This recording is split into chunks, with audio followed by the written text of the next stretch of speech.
लोग मैथ में जो चैप्टर है ट्रिगोनोमेट्री उसके बारे में पढ़ेंगे। ट्रिगोनोमेट्री जो एक अलजेब्रा का ही पार्ट है। जैसे अलजेब्रा में हम लोग पढ़े थे कि पॉलिनोमियल क्या होता है, उसमें पढ़े थे रियल नंबर क्या है। अलजेब्रा में जो लीनियर इक्वेशन भी आते हैं तो वो सब के भी हम लोग पढ़ेंगे। देखते हैं पहले ट्रिगोनोमेट्री क्या है। देखिए ट्रिगोनोमेट्री ऐसा एक चैप्टर है जिसमें हम लोग एंगल पे काम करते हैं, ठीक है, एंगल इंक्लाइनेशन पे काम करते हैं। और ये ट्रिगोनोमेट्री जब भी काम करेगा तो वो राइट एंगल ट्रायंगल पे काम करता है। कैसा ट्रायंगल? राइट एंगल ट्रायंगल, ठीक है। चलिए देखिए ट्रिगोनोमेट्री जनरली जो है ना 2-3 भागों में बांटा गया। पहला तो ट्रिगोनोमेट्री रेशियो, फिर जो है ना कॉम्प्लीमेंट्री एंगल, फिर उसके बाद जो है ना आइडेंटिटी के रूप में बांटा हुआ है, ठीक है। तो ये सब हम लोग पढ़ेंगे। सबसे पहले देखते हैं ट्रिगोनोमेट्री रेशियो कैसे निकालेंगे। देखिए यहाँ ये 90 डिग्री एक एंगल बन रहा है, ये 90 डिग्री है, ठीक है। लेट इसको मान लिए क्या है, ये थीटा, कुछ भी मान सकते हैं। एंगल की जगह ये थीटा जो है एंगल डिनोट कर, इसके जगह जो है ना अल्फा, बीटा, गामा, डेल्टा कुछ भी हो सकता है, ठीक है। आप ए भी मान सकते हैं। चलिए ये सब तो एंगल को डिनोट कर रहा है। नेमिंग कर लीजिए ए बी सी। ये है आपका हाइपोटेनस, ये बेस है, ये क्या है परपेंडिकुलर। देखिए ट्रिगोनोमेट्री रेशियो में मेन आपका 3 चीज है। पहला आते हैं साइन, कॉस, टैन। देखिए इसको हम लोग साइन बोलते हैं, ऐसे पूरा होता है साइन। इसको बोलते हैं कोसाइन, ठीक है, और इसको बोलते हैं टैन। तो देखिए साइन, कोसाइन और टैन क्या है, याद रखिएगा ये ट्रिगोनोमेट्रिक रेशियो। साइन का जो है ना अपोजिट क्या होता है, अगर मान लीजिए साइन का वैल्यू अगर p आ रहा है तो इसका अपोजिट जो वैल्यू आएगा, इसका जो है ना लेट भी मान लीजिए इसका बेटा आएगा, इसका बेटा को हम लोग क्या बोलते हैं, कॉसेक। कोसाइन का उल्टा क्या होता है आपका, सेक। और टैन का उल्टा क्या होता है, कॉट, ठीक है। देखिए हम अब यहाँ थीटा नहीं लगाएंगे, थीटा लगाएंगे। पहले याद ये रखिएगा कि अगर साइन का रेशियो निकालना है, साइन का ट्रिगोनोमेट्रिक रेशियो निकालना है, तो याद ये रखिएगा कि साइन का ट्रिगोनोमेट्रिक रेशियो निकालने के लिए हाइपोटेनस को परपेंडिकुलर से, सॉरी ये हाइपोटेनस है, ये आपका परपेंडिकुलर है, तो यही दोनों का रेशियो बनता है। तो रेशियो क्या बनेगा, p/h। रेशियो क्या बनेगा, p/h। कोसाइन का अगर ट्रिगोनोमेट्रिक रेशियो निकालना है तो इसका रेशियो निकलता है बेस और हाइपोटेनस के केस में। तो बेस हाइपोटेनस के केस में निकालिए क्या होगा, b/h। टैन का जो रेशियो बनता है, टैन का रेशियो बनता है बेस और परपेंडिकुलर के केस में, निकालिए p/b। देखिए 3 चीज निकल गया, साइन का p/h perpendicular by hypotenuse, cosine का यानी कि कॉस का क्या हो गया b/h, और टैन का क्या हो गया p/b। अब इसका उल्टा करना है तो साइन का क्या होता है भाई, उल्टा कॉसेक होता है, तो कॉसेक का क्या हो जाएगा, रेशियो निकालने के लिए h/p। कोसाइन का निकालिए b/h, तो सेक का क्या निकलेगा, इसका उल्टा कर दीजिए h/b। टैन का p/b होता है तो इसका उल्टा क्या है, कॉट, तो कॉट का क्या हो जाएगा b/p। निकल गया 6 का 6। ये टोटल जो है ना 6 का 6 रेशियो है। तो सिंपल आपको 3 याद रखना है, 3 खुद पे खुद याद हो जाएगा, उसका उल्टा करके। सिंपल याद रखना है कि ट्रिगोनोमेट्री में 3 उसका जो है ना बाप होता है, तीनों का एक बेटा होता है, बेटा बाप का उल्टा, ठीक है। चलिए ये तो हम लोग जान गए कि ये जो है ना 6 का 6 रेशियो है। अब इसमें क्वेश्चन कैसे होगा वो हम देखते हैं।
देखिए दो क्वेश्चन है, पहले हम दो क्वेश्चन को बतला देते हैं क्या है नहीं। सबसे पहले देखिए क्वेश्चन नंबर 1 क्या कह रहा है कि find T ratios if sine theta is equal to क्या है 3/5। देखिए हम सॉल्यूशन करते हैं। सबसे पहले तो आपको एक ट्राइंगल बनाना है, राइट एंगल ट्राइंगल, इसको नेमिंग कर देना है ए बी सी, ठीक है। थीटा इसके सामने कर दीजिए। चलिए देखिए ये 90 डिग्री है। साइन थीटा का वैल्यू क्या दिया हुआ है 3/5, यानी कि साइन थीटा का रेशियो निकालने का क्या होता है p/h। तो p/h तो क्या 3/5, तो p का काम कौन कर रहा है 3 और h का काम कौन कर रहा है 5। तो देखिए h मतलब हाइपोटेनस, राइट एंगल के सामने वाला हाइपोटेनस होता है। तो चलिए 5 दिया हुआ हाइपोटेनस। चलिए एंगल के सामने वाला क्या है परपेंडिकुलर, परपेंडिकुलर कितना दिया हुआ है 3। देखिए हाइपोटेनस दिया हुआ, परपेंडिकुलर दिया हुआ है आपको, और टी रेशियो निकालना है, टोटल का टोटल निकालना है। तो याद ये करना है जो दो दिया हुआ है दो के रेस्पेक्ट से तीसरा निकाल लेंगे। तो देखिए तो हाइपोटेनस के स्क्वायर में से परपेंडिकुलर का स्क्वायर घटा देंगे तो बेस निकल जाएगा पाइथागोरस थ्योरम से। याद कीजिए बेस निकालने का फॉर्मूला क्या होता है b² = h² - p²। तो b निकालिएगा तो रूट ओवर चल जाएगा h² - p²। 25 माइनस p कितना दिया हुआ है 3 का स्क्वायर 9। 25 में से 9 को घटाइए कितना होगा 16 बचेगा। 16 किसका रूट निकलेगा जी 4 का, 4 आ गया। तो देखिए तो बेस कितना आ गया 4, तो यहां पुट कर दीजिए। इतना करने के बाद अब आपको जो है टी रेशियो निकालना है। कैसे वो देखिए। चलिए साइन थीटा तो दिया हुआ है, टोटल होता है 6, sine theta cos theta tan theta फिर ये तीनों का उल्टा टोटल 6। एक दिया हुआ है 5 निकालना है। तो साइन दिया हुआ है, साइन का उल्टा निकाल लीजिए। साइन का उल्टा क्या होता है cosec, cosec थीटा। तो साइन का उल्टा ऐसे कर लीजिए 5/3 निकल गया। चलिए एक निकल गया। अब देखिए cos निकालते हैं, cos थीटा। तो cos थीटा का क्या होता है फॉर्मूला b/h। बेस कितना है इसमें 4 और h कितना दिया हुआ 5, ये निकल गया cos। जब cos निकल गया इसका बेटा को निकाल लीजिए। cos का बेटा कौन है sec थीटा, इसका उल्टा कर दीजिए 5/4। tan निकालिए, tan थीटा का क्या होगा tan थीटा का फॉर्मूला p/b। p कितना है 3, बेस कितना है 4। अब इसका उल्टा करके इसका बेटा को निकाल लीजिए cot थीटा 4/3 निकल गया। 6 होगा 6 देख लीजिए 1 2 3 4 5 और एक वहां दिया हुआ है 6 का 6 क्या निकल गया ट्रिगोमेट्री रेशियो निकल गया। चलो इसी तरह से देखिए एक और क्वेश्चन दिया हुआ है उसको भी हम लोग देखते हैं।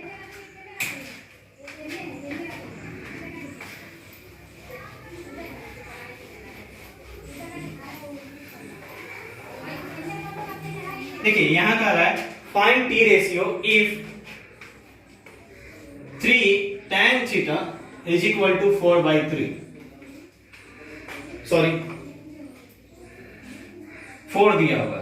तो सबसे पहले करना क्या है कि एक आप ट्राइंगल बना लीजिए, राइट एंगल ट्राइंगल, नेमिंग कर लीजिए। चलिए ये मल्टीप्लिकेशन होता जाएगा तो division tan theta is equal to क्या आ गया 4/3। tan थीटा का फॉर्मूला क्या होता है p/b, यानी कि परपेंडिकुलर दिया हुआ है बेस दिया हुआ है। तो परपेंडिकुलर आपका 4 दिया हुआ है, बेस कितना दिया हुआ है 3। परपेंडिकुलर और बेस दिया हुआ है तो इसके अकॉर्डिंग हम लोग क्या कर लेंगे हाइपोटेनस निकाल लेंगे। हाइपोटेनस निकालिएगा तो हाइपोटेनस निकालने का फॉर्मूला क्या होता है रूट ओवर p² + b² निकालिए। p का स्क्वायर क्या होगा 4 का स्क्वायर प्लस 3 का स्क्वायर 16 + 9 कितना आएगा √25। आंसर क्या आएगा 5। हाइपोटेनस कितना निकल गया चलिए 5 निकल गया। उतना निकलने के बाद हमको एक दिया हुआ है tan का वैल्यू 5 और निकालना है। उसी तरीके से tan का उल्टा वाला निकाल लीजिए cot थीटा का क्या होगा 4/3 दिया हुआ है tan, cot का क्या हो जाएगा 3/4। चलिए साइन निकालिए, साइन थीटा निकालिएगा तो क्या निकलेगा देखिए साइन थीटा होता है p/h। परपेंडिकुलर कितना दिया हुआ है 4, हाइपोटेनस 5, इसका उल्टा वाला निकाल लीजिए cosec थीटा 5/4 हो जाएगा। कॉस निकालिए, कॉस थीटा का क्या होता है b बाई h। बेस कितना दिया हुआ है 3, हाइपोटेनस कितना है 5, इसका उल्टा निकाल लीजिए सेक थीटा 5 बाई 3। ठीक है, तो इस तरह से P रेशियो निकालिए। चलिए एक और क्वेश्चन देखते हैं इस पे, जो एंगल फॉर्म में दिया उसको कैसे निकालेंगे।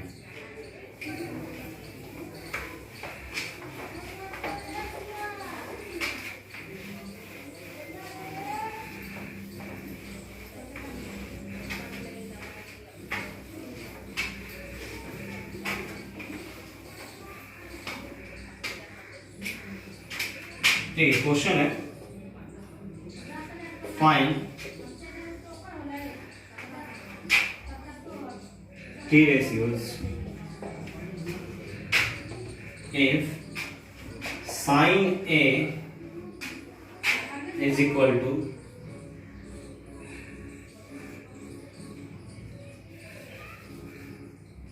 3/5, 4/5 मान लीजिए, sin A is equal to 4/5। Find T ratio है। सेकंड क्वेश्चन इसी तरह से देख लीजिए, if sin A is equal to 3/5 then find cos A and cos B। दो क्वेश्चन है, सबसे पहले हम लोग देखते हैं पहला question, find T ratio if sine A is equal to कितना दिया हुआ है। सॉल्यूशन देखिए, sine A is equal to बोलता है sine A is equal to 4/5। याद रखिएगा ये यहाँ एंगल डिनोट कर रहा है, तो एंगल के सामने वाला जो ट्राइंगल में होगा उसको परपेंडिकुलर बोलते हैं। तो सबसे पहले आप एक ट्राइंगल बनाइए, ये तो राइट एंगल ट्राइंगल, सॉरी ये 90 डिग्री है। चलिए तो यहां हम देते हैं नेम ए बी सी। ठीक है, चलिए तो एंगल ए बोल रहा है ना, तो ए के पास चाहिए, यहां पर ही थीटा लिखिएगा। ठीक है, ये एंगल का काम कर रहा है, यहां एंगल पहले थीटा था, अब यहां क्या दे दिया है ए, तो ए के सामने जाएंगे। और याद रखिएगा ए के सामने वाला क्या होता है परपेंडिकुलर। यहां एंगल दे देते थे, ये परपेंडिकुलर होता था, ये एंगल बोल रहा है, एंगल ए बोल रहा है, तो एंगल ए के सामने वाला क्या हो जाएगा परपेंडिकुलर। जिस पे गिरा हुआ है वो उसका बेस 90 डिग्री के सामने वाला तो हमेशा जो है ना हाइपोटेनस होता है, वो कभी भी चेंज नहीं करता है। जब भी चेंज करता है तो बेस और परपेंडिकुलर। ठीक है, चलिए तो परपेंडिकुलर आपका कितना दिया हुआ है, फार्मूला इसका p बाई h होता है, तो परपेंडिकुलर आपका दिया हुआ है 4, हाइपोटेनस दिया हुआ है 5, तो इसमें से इसको घटा दीजिएगा तो ये निकल जाएगा कितना 3। और जब निकल गया तो टोटल निकाल लीजिएगा cos a, फिर उसी तरह से sec a निकाल लीजिएगा, cosec a निकाल लीजिएगा। देखिए cos a निकालिएगा तो cos a कैसे निकलेगा b बाई h। तो एंगल a के सामने वाला तो परपेंडिकुलर है, तो बेस का काम कौन कर रहा है जी इसके लिए 3 ना 3। हाइपोटेनस का काम कौन कर रहा है 5, इसका उल्टा निकाल लीजिएगा, सेक निकल जाएगा, tan निकाल लीजिए, tan a का क्या p बाई b, फॉर्मूला तो सेम रहेगा, सिर्फ एंगल चेंज करेगा p बाई b। p का काम कौन कर रहा है 4, बेस का काम कौन कर रहा है 3।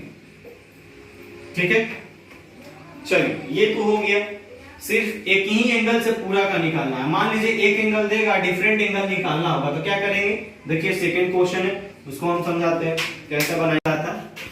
क्वेश्चन नंबर जो 4 है कि साइन ए दिया हुआ है, आपको कॉस ए निकालना है और कॉस बी निकालना है। तो सबसे पहले साइन ए दिया हुआ है, तो साइन ए क्या दिया हुआ था 3/5। तो याद रखिएगा जो एंगल देगा उसी एंगल के अकॉर्डिंग हम चलेंगे।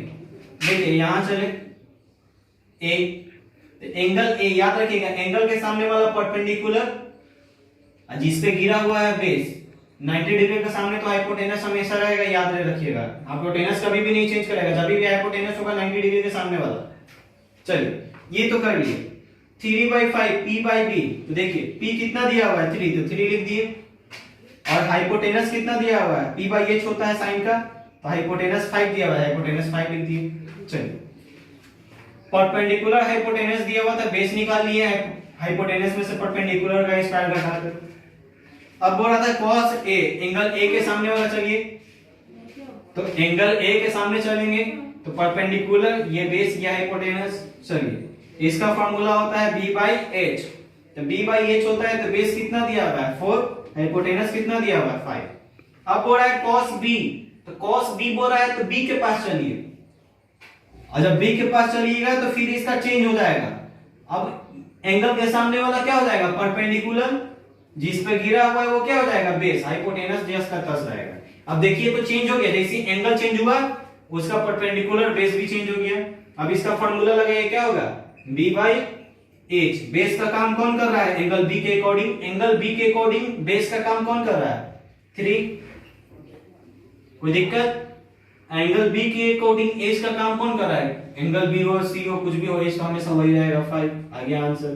तो याद ये रखिएगा, जब भी cos a cos b cos c कुछ भी करके देगा तो जो एंगल देगा उसी के सामने जाइएगा, और एंगल के सामने वाला हमेशा परपेंडिकुलर है, जिस पे रहेगा वो क्या कहलाएगा बेस कहलाएगा, और 90 डिग्री के सामने हमेशा हाइपोटेनस होता है। ये याद रखना होगा आपको। इसी तरह से आपको ट्रिगो का जितना भी रेशियो है, 6 रेशियो है, उसको निकालना होगा। ठीक है, चलो।